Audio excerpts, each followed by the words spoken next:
Hi, and welcome to What's the T in L&E. I'm Leah. I'm Emily. And we are management side employment attorneys with Woods Rogers. Emily, what are we talking about today? DOL drama. Oh, hashtag.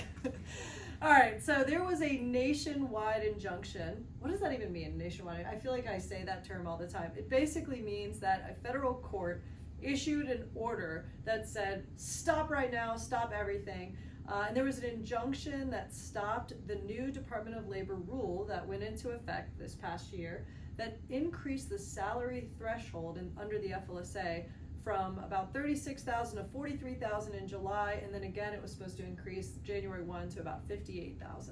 Yeah, so essentially all year since last spring when the DOL introduced this rule, employers have been preparing for this new salary threshold. Like Leah said, the first increase went into effect back in July, and on January 1st it was going to increase again to about $58,000. So this federal court in Texas has now stopped that nationwide. How long that lasts for, how effective it is, remains to be seen, but at least for the foreseeable future, this new salary threshold is not going to take effect on January 1st. So in practical terms, Leah, what have you been hearing from clients? What kind of questions are people asking now? Yeah, one common question is, okay, I increased people's salaries from about $38,000, let's say, to the $43,000 in July. Should I go back, or can I go back and bring them back down? Well, while you may legally be able to do that to reduce someone's pay, you're going to really face morale issues, right? People may now be living at that next step.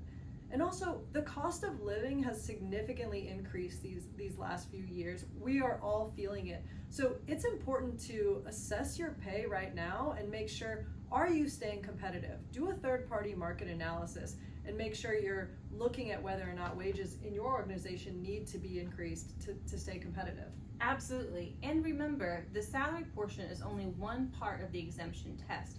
Employees also have to meet a duties component, meaning that you have to check what the professional exemptions are and then compare their requirements to what your employees do every single day.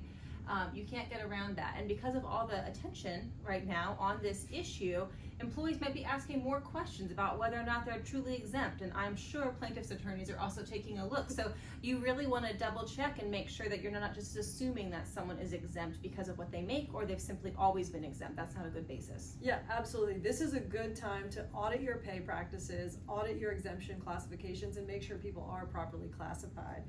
And finally, as Emily mentioned, we don't know whether this injunction will stay in effect, right? It's an injunction. The Department of Labor may appeal it. At the same time, we have a new Department of Labor coming on board, and we have a new update there as well, right, Emily? Yeah, we have a new head of the Department of Labor coming in. President-elect Trump has recently announced his pick for Department of Labor, so there will be even more changes to come as the administration changes hands. So with that, stay tuned, still do your pay audits, make sure you're properly classifying individuals, do a third-party market analysis, make sure your wages are competitive. Groceries are expensive. I'm just gonna make a note of that. I saw a post it's going viral right now where a woman repurchased the same products in her online grocery cart this year that she had purchased back in 2020. The cost of what she purchased in 2020 was about $380. It was now over $780. So it's an expensive time to live, people, and eat. Yeah, and eat. Everyone got to eat. All right, well, with that, come back and join us soon for more What's the Tea in L&E.